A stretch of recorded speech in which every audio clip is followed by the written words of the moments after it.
বন্ধুরা দেখুন, আজ আমি আপনাদের পোমা ভোলার ঝাল রেসিপি দেখাবো। মাছ নিলাম, পেঁয়াজ কুচি, টমেটো কুচি, রসুন বাটা, সর্ষে বাটা, এর মধ্যে একটুখানি রাঁধুনি আর একটু কালো জিরে বেটে দেবেন, তাহলে সুন্দর একটা গন্ধ ছাড়বে। এই যে পরিমাণ মতো লঙ্কা নিলাম।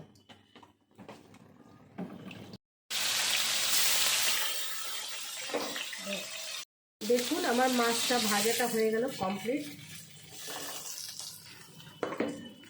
এবার আমি একটু কালো জিরে ফোড়ন দেবো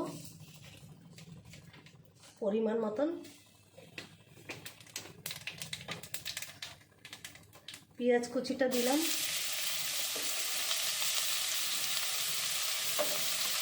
এবার টমেটোটা দিলাম, এবার রসুনটা দিলাম, সর্ষে বাটাটা পরে দেবো।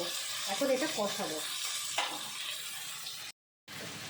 দেখুন আমার মশলাটা ভাজা ভাজা হয়ে গেছে, পরিমাণ মতো নুন দিয়েছি, হলুদ দিয়েছি। এবার আমি লঙ্কা বাটা আর সর্ষেটা দিয়ে একটু নাড়াচাড়া করবো।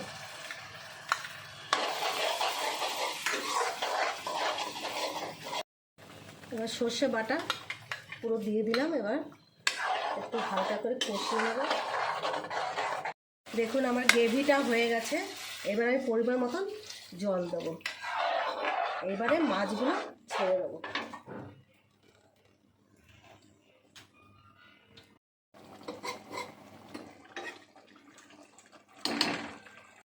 এবার বন্ধুরা দেখুন আমি হয়ে গেছে আমার মাছের ঝালটা। এবার আমি ধনেপাতা কুচিটা ছড়িয়ে দিচ্ছি। ব্যাস আমার রান্নাটা কমপ্লিট। যদি ভালো লাগে শেয়ার করবেন, লাইক করবেন, আর আপনাদের রিকোয়েস্ট করতে একটু সাবস্ক্রাইব করবেন।